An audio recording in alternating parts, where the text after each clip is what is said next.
पुणी लांच नहीं फसिछंती जणे पुलिस एसआई से हेउछंती बारिपदा टाउन थाना रे कार्यरत एसआई रामचंद्र सोरेन। जणे व्यक्तिंक ठारू 6000 टंका लांच नेउथुवा बेले विजिलेंस विभागर टीम तांकू रेड हैंड रे धरिछंती। मिलिथिबा सूचना अनुसार बारिपदार शुभ्रांशु शेखर दत्तंक एक पारिवारिक कलह मामला बहुदिन हेब थाना रे रहिथिला।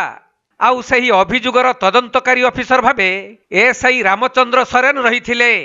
पर शुभ्रांशु शेखर दत्तंक नाम मामलारू काटिबा पई एसआई श्री सोरेन तांकू लांच मागिथिले।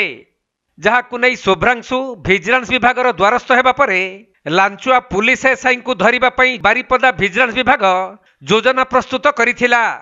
आउ आज एसआई रामचंद्र सोरेन शुभ्रांशुंक ठारू 6000 टंका लांच नेउथुवा बेले पूर्वरु सेठारे छपि रहिथिबा विजिलेंस विभागर टीम तांकू रेड हैंड रे धरिथिले।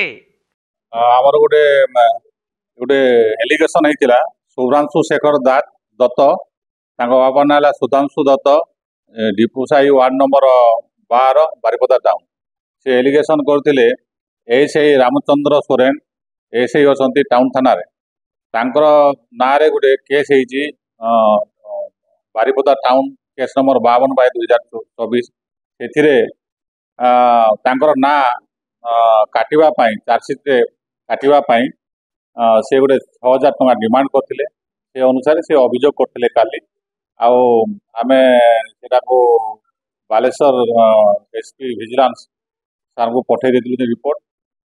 से अनुसार केस हमर बालेश्वर विजिलेंस केस नंबर 10/24 हेतिला। आउ सेथिरे हमर विजिलेंस इंस्पेक्टर विकास रंजन स्वाई को दिया हेतिला ट्रैप करबा पे लेंग करा हेतिला direction type of investigation.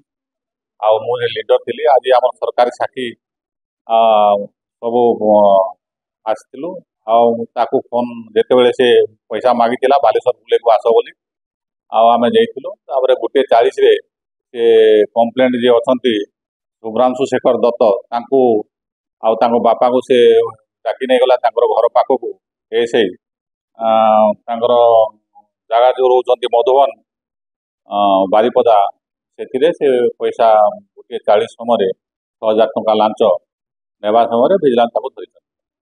Sir एथिरे जो बड़ बड़ ऑफिसर माने डायरेक्ट नै कि डायरेक्ट साधारण मध्ये चर्चा एथिरे कोन लिंक जोड़ा पड़ती बड़ ऑफिसर ना ना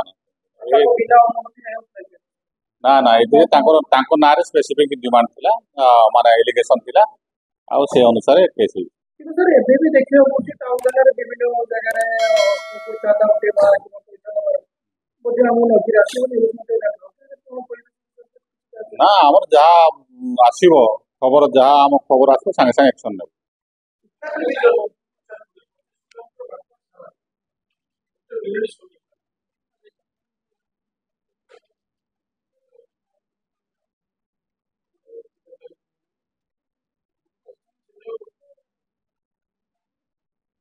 मयूरभंज जिला बारिपदारू दीपक पाणिग्राही रिपोर्ट कोणार्क लाइव।